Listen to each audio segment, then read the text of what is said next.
Yes. What's up? Welcome to the Get Optimized podcast. I am Chris, and today we're going to open our minds a little bit. We're going to get creative and have some fun talking about art. And joining me on the show is someone who knows way more about this stuff than I do. He's way more creative than I am. It's Carl Cleanthes. Carl Here is it the is. founder. I got it. Carl is the founder of Epic Made.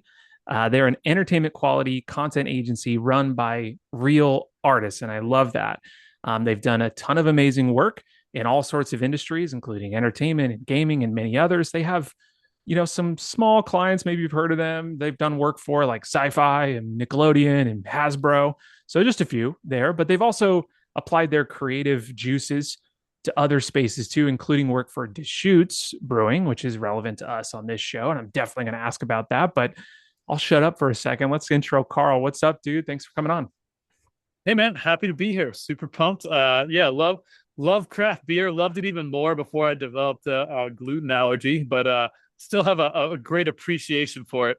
It was a sad moment when I was about 31, and my wife's like noticing all these things about me, and I'm just like work, doing the entrepreneur thing. And she's like, "I think you have a gluten allergy." I was like, "No, I'd like just fallen in love with wheat beers." I'm like really like just Oh, like, "Oh, I really love wheat beers." And then all of a sudden got a gluten allergy. But anyways, it doesn't take away from my love of the actual product and the way that they position themselves and like all the cool things that you see these craft, but not just beers, but craft coffee and craft all the different craft drinks. Like you really see them leaning into cool art. The ones that are doing it right are like, hey, how do we make this exciting on the shelf?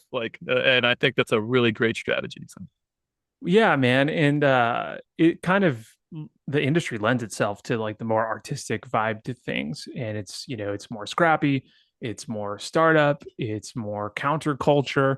And we see that come through in the label art. And there's just so much cool stuff out there, whether it's like full on illustrative craziness going on the can, or even some of these ones I'm seeing now that are getting more popular, like this really sleek, minimalist, you know, color differences, like half the can's just white and the bottom's black, and they do line work and things like that. It's still very creative and thoughtful, and uh it's Yeah. just fun to see. I wish I, had that kind of brain, man. I just don't. I'm more the operations guy, but I love seeing it for sure. Absolutely, man. It's a busy, noisy world out there. So what can you do to stand out? Like if everybody's stuff is crazy and 35 million colors and sparkles and twinkles, like yours might do better with a big intentional piece of white space that looks well designed, right? Like you always have to think about where your product's showing up in the market, whether that's on the supermarket shelf or digitally or like a billboard or whatever. I joke with my wife, I went to New York City, like to Times Square for the first time. I think we were in like our mid 20s or something. And I'm just like, I almost had like a panic attack because everything's like, look at me, and I've never been to Vegas, which is probably way worse. But I remember at one point I looked up, I was like, babe, there is a 20-story banner of the Little Mermaid on this building that I did not see because it wasn't blinking and had 35 lights on it. And, it was, at Yeah. nighttime. So, yeah, it's just something to consider. Anyways. Vegas is similar. I don't think we've got as many as Times Square, just by the density of buildings. Man, anytime I see like over shots or whatever of New York, I'm like, is it really? I've never been to New York City, and I'm like, man, it's got to be nuts. Living there and driving around there, and from like an advertising perspective, I'm like, there's just so much space that you're just inundated. It's like those like, you see those like future like dystopian cyberpunky kind of movies, and it's just like ads everywhere and digital overlays and AI in your brain and all. I'm like, that's kind of like New York feels like it's headed that way, right? 100%. Yeah, it's the concrete jungle, man. It really is. I grew up and still live, kind of in the suburbs of Virginia. Grew up in a very rural part of, used to having acres of land. And I still live on like an acre, but it's when I go to New York, I got like 3 days tops. I'm like, I gotta get out of here, like hang out because it's just chaos. Like it's just too much energy for me. So, anyways, I'm with you on that. I can only sidebar. take so much of it, so much of it. Yeah. And then I want to come hang out in my house and have a little space and read a book and that kind of stuff. Well, you talked about where you come from and things like that. I always like to ask everybody that comes on. It's like, well, how'd you get into this thing, this world that you're in, and what drove you towards it, and for you, it's creative and art and running an agency there. Tell us a little bit about where that came from and how you got here. Yeah, I mean, so I realized really early on that I'm just not employable. Like I just did I was never gonna be happy punching someone's clock. It didn't matter how much they were paying me or the company culture or the whatever. The fact that like somebody else was the ceiling and determiner of my own destiny just never set with me, right? So I had a job in college doing tech support while I was working on my bachelor's degree, and I was working on doing design, and I you know started finding like little projects. Like my teacher assigned us a website, and I was like, I don't know. He's like, just like there was no like, hey, we're gonna build a website, whatever you want. I was like, well, my buddy started a restaurant. Let me do a website for them. And he's like, yeah, that sounds great. I was like, cool. So I went over to my buddy. I was like, I'll do a website for you, 500 bucks, so then I'm like getting people to pay me to do my schoolwork. And that sort of just evolved into this hustle that like became this business, right? Like I just kept finding people to pay me to do things. And at first it was, I'll do anything for anybody in Photoshop and Illustrator. And, I grew up in an artistic environment. My father was an artist. And he passed away in 2016, but like my whole house was always covered in art. Like if you're watching the video version of this podcast, let's see if I can do this. Like move my screen out of the way. Here we go. We're Like going live. my whole ceiling and my whole Oh, office dang. and my whole house is covered in my dad's crazy Pollock style artwork and like so splatter paints and wild watercolors and these like visceral, emotional, abstract faces, and like it was cool. So my whole life was surrounded with that growing up. Like that was normal for me. Like my just having walls in my house that are collaged with like beautiful, esoteric, like weird artwork. So I always loved art. I always loved colors and all that sort of stuff. So when I went to college, I leaned into just studying art, and but that also paired with my a deep love for like creativity, fantasy storytelling. Really, like I loved Lord of the Rings and Zelda and all these like kind of RPG. Like I love medieval fantasy, but even sci-fi and stuff's exciting to me. But just like telling stories in different ways and layering messages and meanings and going on these epic journeys with heroes and like even like the old school stuff like the Iliad and the Odyssey, my people being Greek, um just always inspired me. So like as I kind of came into this skill set and started having abilities to make cool things, and started getting people to pay me to do stuff. It's like, well, this is awesome. I really wanted to do this. Like I would have studied like game design and like try to do that, but it wasn't really like a thing. Definitely not the Mm. college I was at in Old Dominion in Norfolk. So I just like, well, graphic design's like pretty closely adjacent, right? Like that's a fine art degree, and I can make digital things, and maybe that'll lead me to video games one day. And it has, right? I just went through the advertising route. So like we've built up over the years. We started getting, I've failed at everything you can possibly fail at. At 20 years old, I didn't know what the fuck I was doing. I was just like, I can do it. Like, I don't care. Like, it's better than getting a job. Like, Yes. yeah. So that sort of started came into play. And as I educated myself in the business space, I started to realize like, well, I found people to help me once I got overwhelmed. Like, so I brought in some artists and some administrative support, and I brought in Ross early on. I want to say like 2013, 2014. So I've been at it for a couple of years at that point, 5, 6 years. And the first few years were like, I'm running my own business. And really all I did was like play Lord of the Rings online and like wait for people to call me, which didn't happen first year, like 30 the second year, like not even trying, like just I know people and I'm friendly, right? So it's like, oh yeah, I can help you with that, and t-shirts and all kinds of, I did shirts,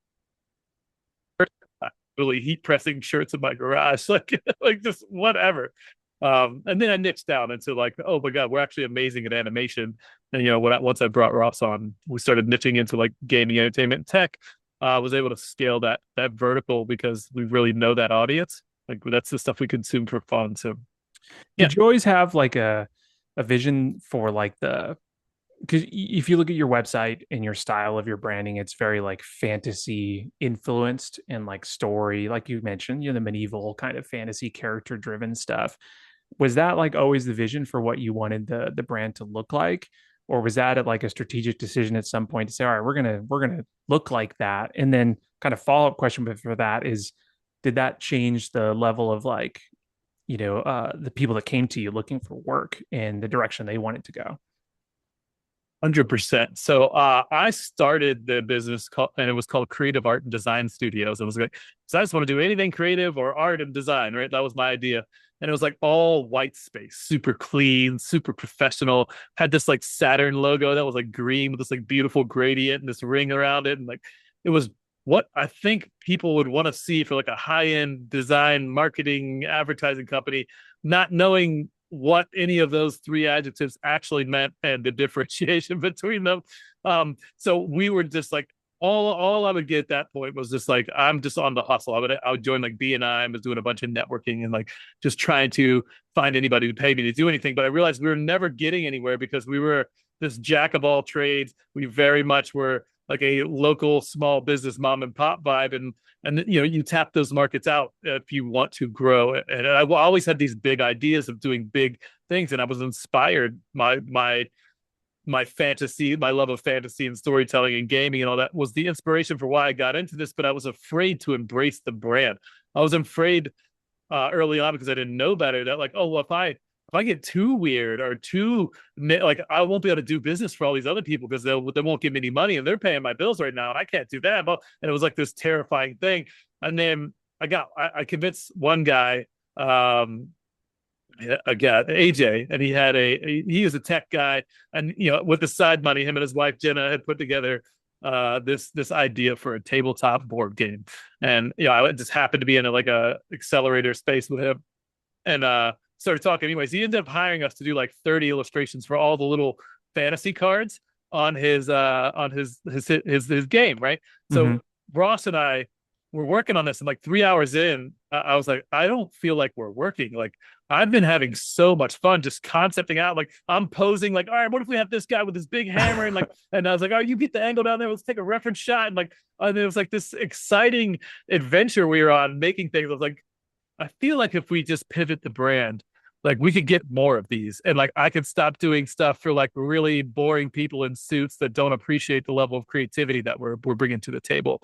And so I would say like 2007, I went full time. I really like didn't get my shit together for 5 or 6 years. Was barely making it. Brought in Ross, and we were able to get up to like 100 grand, give or take, which we were able to live on that back then. A couple of us.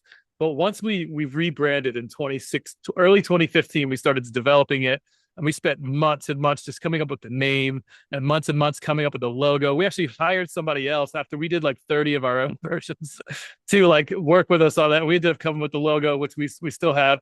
And yeah, so we rebranded in 2016 officially to Epic Made, and focused on like gaming, entertainment, and tech. But early on, we also tried to like add in like outdoor adventure stuff, but it was like there's too much of a separation Mm. in the markets. But we fused the nature theme into it, which works for the fantasy stuff. And we might every once in a while we end up landing in one of those places too. But what you end up realizing when you niche down is that the niche allows you to scale a vertical, right? Allows you to like open doors immediately. And so we niched down on the subject matter, and then also was like, all right, let's really focus on 2D animation because I know we can do that with the best of them in the world.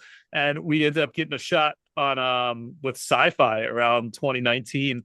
And we pitched to them through this other agency. I want to say 20 times, 20 different pitches, because we just wanted to break this glass ceiling of like, we've never done work for anybody that anybody really knows. And they rejected our 20th pitch, but the creative director at the agency over there, circled back to us at Tongle. His name's Steven. He's an amazing guy. He's like, look, I've been getting your pitch videos, your pitch decks. Like, I do not stop. It's absolutely creative. Like, I love it. We always have to go the path of lowest risk, and like we've got some other contractors we use often, blah, blah. He's like, but please, he's like, look, campaign. I want to give it to you guys. So and it wasn't on their like original RFP, right? So, and I don't even do RFPs anymore, but this was back when we had to break through. So, anyways, they give it to us. I think the budget was like $3,500, and it was like a 15-second spot, and I think I spent $5,000 on it, like getting it done. We're gonna kill After it on pitching this 20 one. times, yeah, no. So I lost 1,500 out the gate, but I knew what the assignment was. The assignment was put my fucking company on the map, right? So we did that thing. We crushed it. They loved it. That guy ends up giving us so much more work with Warner Media. We ended up doing work for Nickelodeon. We ended up doing work for WWE. We did the 30-year anniversary video for the Undertaker. We did stuff for Ninja Turtles, like Paw Patrol, Bubblegum. Like it just kept spinning out from there. But we did a title sequence redo for SpongeBob, which was cool. But it was just for their social media. We got like 1.5 million views on TikTok. But I knew Wow. the assignment out the gate. The assignment was prove we can play with the best people on the highest stages of household brands, right? And yeah, I didn't realize nobody like the younger generations even knows who Sci-Fi is, but it still opened all the right doors for us. And I won a gold Addy Best in Show with that piece. It was a Pride Month piece Wow. too. Still something I'm really proud of. But that was kind of the launching point right at the end of 2019. It was super cool. And then and then COVID happened and it got a little crazy from there. But it was still a very pivotal moment. So yeah. Well, I mean, congratulations on the success and the reward of, making the call, which, I know as a business owner and is difficult. You're like, oh, I'm going to risk it to be this kind of thing. And, but I believe in that. And, in the back of your mind, you're probably like, well, hopefully I believe in that thing and hopefully it works. But then it works and you crush it and you land what you wanted to land and even more. And then you're off to the races. And then, it feels like for me looking at it from the outside and talking to other folks too, it's like, well, now we have this style. Now we know who we are and we've got reputation. And then when, other brands that, maybe aren't in that space that want something that looks like that and says, okay, I'm looking at ages, I'm looking at examples like, wait, I like this thing. I want our stuff to look like that. I know that's exactly my vision. And what I'm thinking of here is like Deschutes, right? Because Deschutes is they're not a board game, right? They're Right. they're not, Yeah. SpongeBob. But like my guess is they maybe saw something in what you've done and said, wait a second, we want to have a vision like this. And I'm hoping you can tell us a little bit about that because that's a really cool project. The creative work was really cool. And obviously Deschutes is a cool brand. So what's the story behind that and where did that come from? Yeah, so Deschutes actually, we worked with another agency on that. So, Lady Zoe with the Sonia with the Zoe group, I think they're actually also in Bend, Oregon, which is where Deschutes is headquartered. She and I had been introduced through someone else through the mastermind that we used to all be in. And shout out to Jason Swank's mastermind. I've met some really cool people there. But so yeah, Sonia came to us because she got introduced to us by somebody that was also in the mastermind with us, and she saw our work and had that sort of same idea that you just said, like, hey, look, I could totally see how this could translate over to this stuff. So Deschutes was already a client of hers, and she does a whole lot of stuff on the marketing and advertising side. But what they aren't is they are not animators. And so she brought us into that, and we started collaborating, coming up with these cool ideas. And they'd already had sort of these brand archetypes, established. Like, hey, this beer has this kind of. They had their hop guy, their little hop, anthropomorphized hop, as like almost a creature. It has legs sometimes, and it moves and does things. But they didn't have anybody with the entertainment level animation chops that we had to really take that and go, let's bring this thing all the way to life, so then we get on the calls with them and we just start brainstorming. It's like, hey, so we think this audience, for this king beer or this, like, they had, I don't remember all the different names, but there was 4 or 5 different names. So we had to make sure that we kept the theme through them. They all looked related. Like, it all definitely was the same illustration style, line art treatment, shading, all that sort of stuff, but had a different persona, a different flavor. And even we did this one called Tron, which was like a haze IPA, and we were able to pull that off with like keeping the color palettes like in the same like saturation values, and still like redoing the hop like in this like polygonal like redo, but still it still worked. Like, it still translated, and like the music was real like edgy and like real like like house music kind of stuff. And it was Hmm. just cool because then we ended up going through this whole suite and we had 5 different little short animations, one for each market segment, which was, defined by them. They had really great metrics and really great like um, you know, uh pers- target personas Hmm. for each one of the beers. So we really leaned into that and like, all right, well, this is the younger crowd that's more hipster. They're gonna like, this kind of things and these colors and this whatever. And we approach it that way. And it was just a quite satisfying little campaign to put together because there was like 4 or 5 different pieces that were like a wide range of execution, but still clearly went together.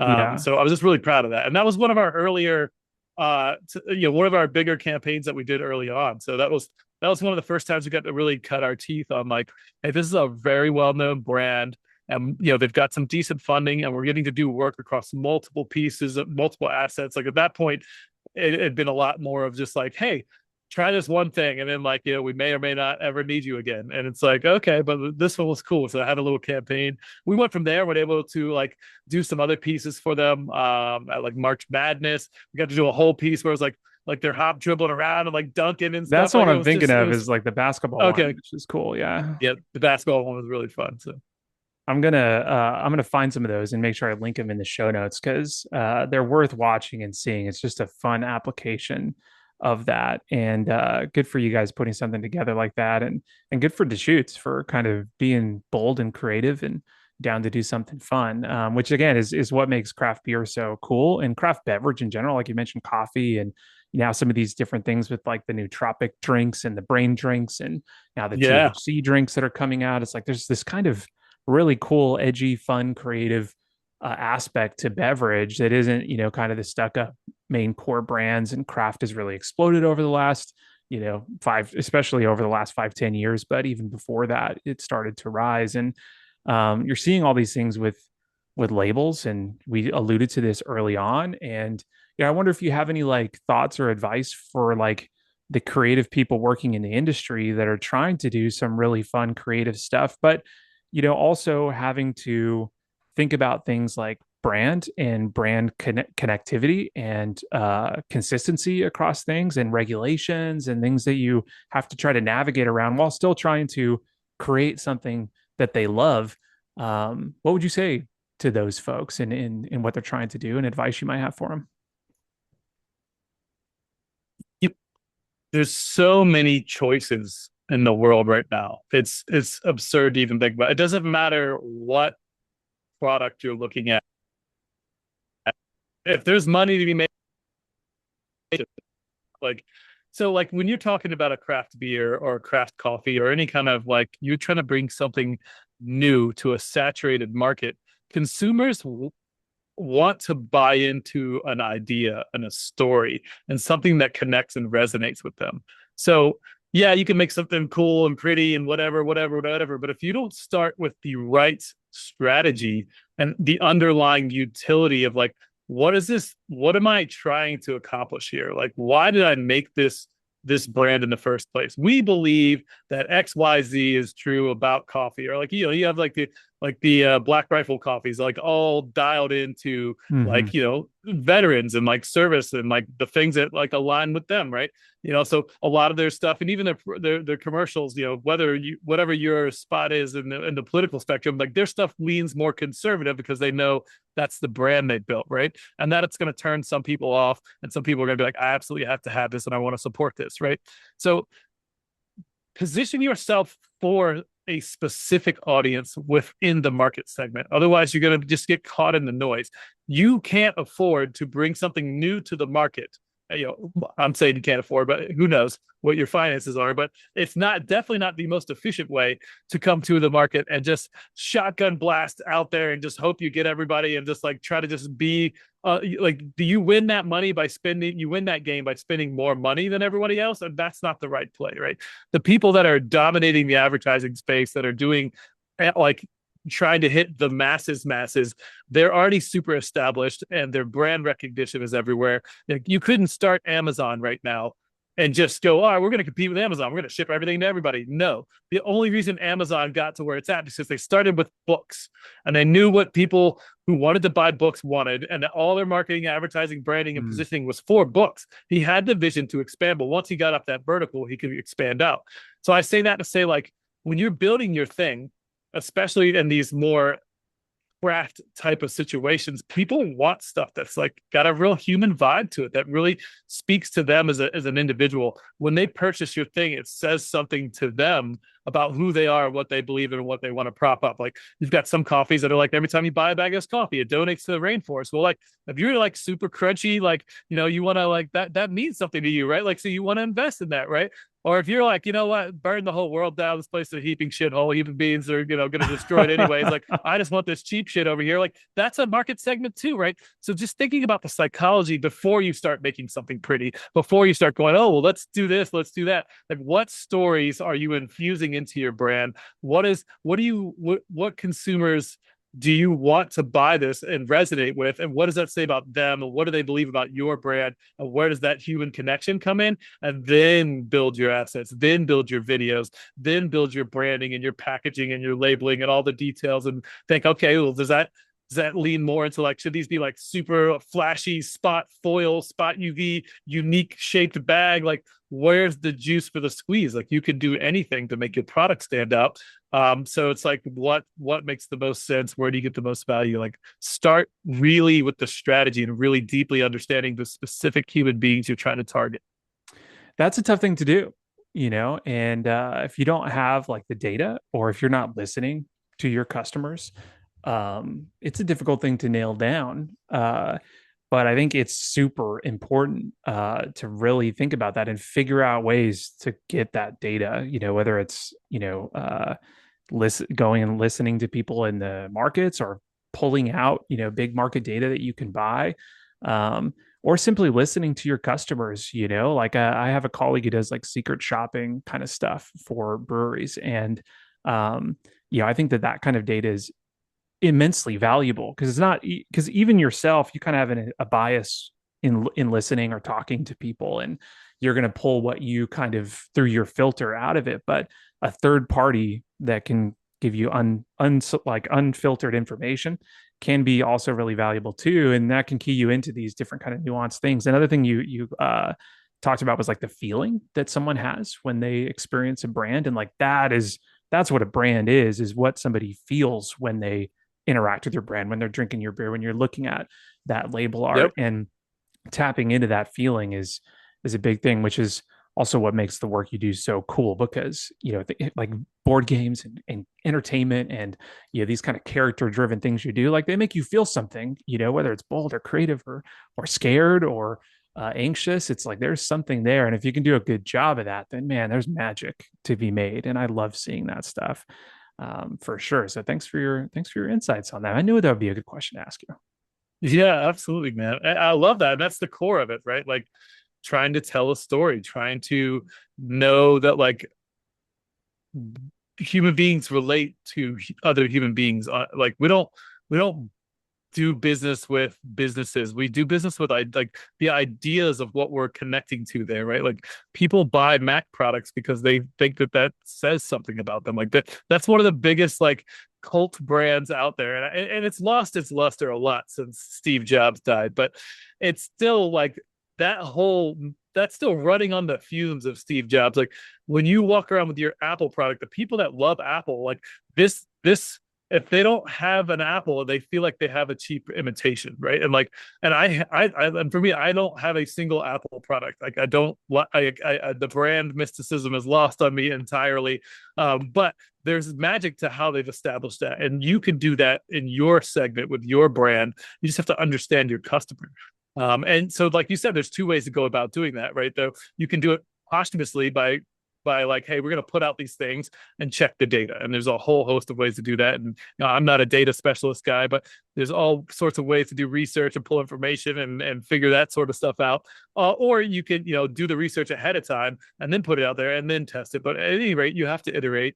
It doesn't just use your intuition if that's all you got. And sometimes that also is fine. Like sometimes it's a better solution to use your intuition, try three things, see which one works versus spend a whole bunch of time doing too much prep work and then failing to launch because you never get all the right information and then you just keep doing what you were doing and then you ran out of money and like I've seen that happen too. So there's a Yeah. balancing act in there. Sometimes it could Just be like, right and sometimes it could be wrong. And I had a guy on my podcast recently. His name's Jay, and he started a water company called Freebird Southern Spring Water.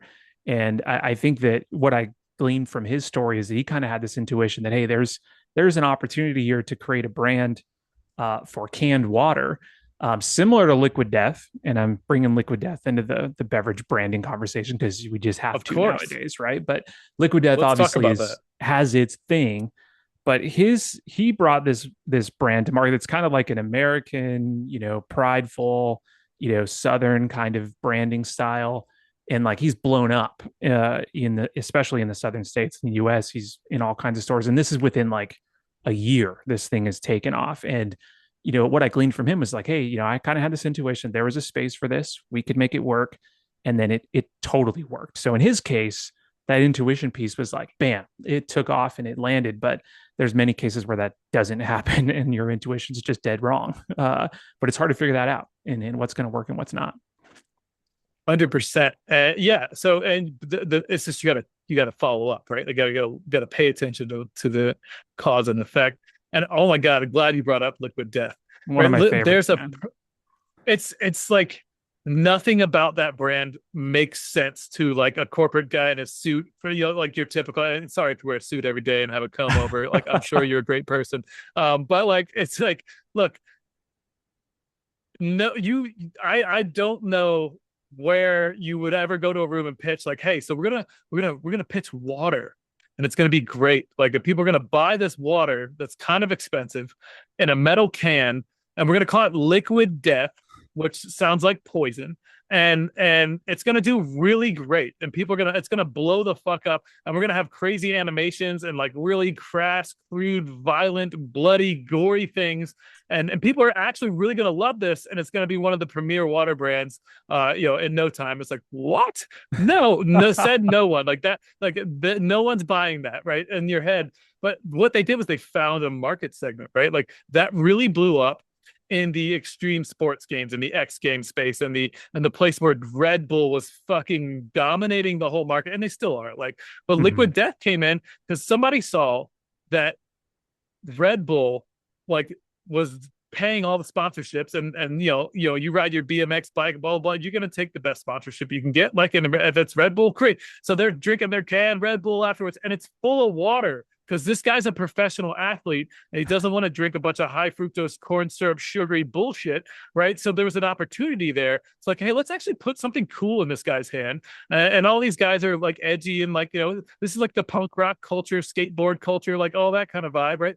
So that's where like they found exactly who the audience was, came right in and goes, boom, here's Liquid Death. Here's some crazy ass videos that remind you of like animations from MTV's in the 90s and the late night, right? Like, oh, like it was absolutely genius. And they just ran through it. Now they've expanded into they're doing different things and flavors and whatever. But that brand launched because it was a perfect opportunity, because people were being forced to take sponsorships from a brand they didn't really believe and support in, because there wasn't any. And like, yeah, they might drink Red Bull at night with some Jaeger in it when they're out with their friends or something, but like they were faking it on live TV for the sponsorship, right? I just love that story, and it's super interesting to me. So And it's yeah, related to something you were talking about earlier, is kind of like getting some traction in who you are and building that initial fan base. And like yep. you alluded to with Amazon as well. And that's kind of what happened with Liquid Death too. I remember being like on the sign up list for like a year. I saw the initial commercial of them like waterboarding somebody, and I'm like, I absolutely want this water. Yes. And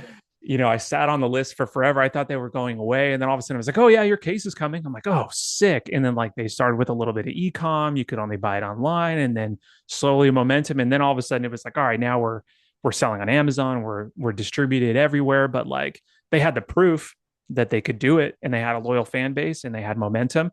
But they bought in and then showed that they had that proof too. And that's another thing too with like, coming back to beverages, there's a lot of folks that are like trying to play this wholesale game and getting to a point where more and more distributors will take them on, but it's a chicken and egg scenario. It's like, well, we need more distributors to sell more, but the distributors want to see that you have a loyal fan base before they're willing to commit on the shelf space because they're worried about making sales and making money and don't want to waste things. But I think that the thing that can make that work is a brand. And if you've got a cool brand and people are bought into the brand, even if you don't have the product, case in point, Liquid Death, we just talked about it. They didn't have a product and they're gaining traction. There's a way to do it. And I think brand is part of the puzzle with that. Would you agree? What do you think? Yeah, agree, totally agree. I mean, brand is, I mean, what's special about Liquid Death's water? They didn't have the product. Nothing. It's water. It's water. Like anything that's alive has the product. Like, so it's like literally you got excited and you said this because it was a counterculture brand. You have Aquafina, Dasani, Deer Park, same. Liquid Death. What the fuck is that? Like you can't even not look at it. It's so absurd. And then they put it in a can, and then they find all the ways to promote around why this is better. But at the end of the day, like it was the art that sold that. It was the brand, the idea, the like, hey, look, we're not like everybody else. We literally don't want to be like anybody else. We're the misfits. We're the side notes. We're the crazy people, and like people related to that. And because is their water better? I don't know. Maybe. Like I'm sure no one that buys it's like, oh, this is the purity levels of Liquid Death is 0.702 less particles per million on the said nobody, No. right? Like Side so by side, you're not going to it's be able to tell the difference. No way. right. You could drink this with your eyes closed. It doesn't matter. What you're doing is you're holding a can in your hand that's got crazy art on it. It's really cool. And they like really hire great artists for that stuff. In fact, I'm pretty sure the commercial I was thinking about was actually an animator who like used to work on like Beavis and Butthead and stuff like that back in the day, or some of those late night MTV Now that you cartoons. mention that, I'm seeing some of their animation in my brain. I'm like, that makes sense. It's kind of got a similar vibe for sure. Yeah, for sure. But it's literally just like, sorry, my dog's he's over there being crazy. Yeah, no, so it's all about that brand, that positioning, finding that exact audience and hitting them with the right message and going, oh, we've got the cool thing that's just for you. Like we've got the thing that you want that says about you what you want it to say, and you can grow and expand from there. So, and look, I've never purchased a single can of Liquid Death. The idea of buying canned water or like I don't even buy bottled water. Like I literally have like and I wouldn't even buy a Yeti if like it wasn't given to me at like Jason Swake's retreat thing. So, Nice. but like, yeah, dude. So I don't know, but I appreciate the branding and I appreciate all of that. I'm not that consumer. I'm just like, I drove a $400 car up until like 2 years ago because I've spent my money in my business where it matters, where it can return an investment, right? I used to drive to my office with a $400 Hyundai Accent with like roll down windows from 2004 that my grandmother bought off the lot. And in the car, I had my $3,500 laptop and my $1,200 smartphone because those things made me money. This car I got 35 miles a gallon. It got me to the office and back, right? So that's what I needed.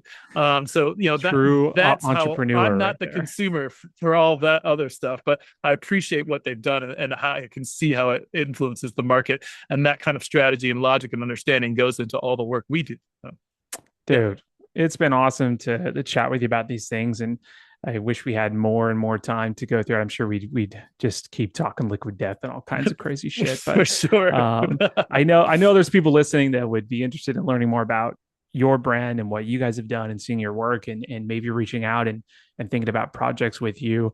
Tell us about that. So Epic Made's the name of the brand. Where do people go to find out more about that and about you and to see your artwork? Because you got an art website and stuff like that too.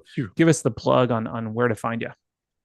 Awesome. Well, all right. So, I mean, high level, epicmade.net. That's EPICMADE.net. That's our website for Epic Made. You can see a bunch of our work on there, see some, case studies, cool things about us. You can book a meeting with me on there if you want. Also, colorfulcarl.com is my personal brand website because no one can pronounce my last name. And I guess I'm a colorful personality, I've been told. So I started that brand up during COVID, but you can go there as well. I have links to my YouTube. You can find me every Wednesday night at 7 p.m. Eastern doing live art. on my YouTube channel, on Twitch. I simulcast it everywhere, but that's just part of my fun. So you can come shoot the shit with me, ask me anything there. And then yeah, I got a podcast, Pixel Retentive. You can go to pixelretentive.com. Or Colorful Carl has links to all these. And my podcast is on the intersection of creativity and business. And we've been running a while, just like you, Chris. We're at we just shot the 120th episode, but all Ooh, kinds of amazing conversations there with high level creatives, really impressive founders that have done amazing things, and marketers and advertisers, and lots a deep well of information about the intersection of creativity and business. So, that's cool stuff, man. And I hope to maybe check out and be on that podcast at some point. I'd love to do it and excited for that. So mini plug for that upcoming conversation yeah, when we get there. yeah. And We've got um, it booked already, so we're doing it. So stoked on that. We'll put links to all that stuff in the show notes too. So if you didn't remember the URLs, that's okay, but put it in your brain shelf and take a look at the show notes to link to those websites. Carl, it's been a pleasure, man. Thank you so much for the energy today. Thank you for your insights and advice. And thank you for what you do in the space and the creativity you bring and the cool shit we get to see with the work you do. It's been a pleasure, man. well, thank you for the kind words, Chris. Happy to be here, and glad to call you my friend. And this was fun. So thank you. Thanks again. Cheers, man. Cheers.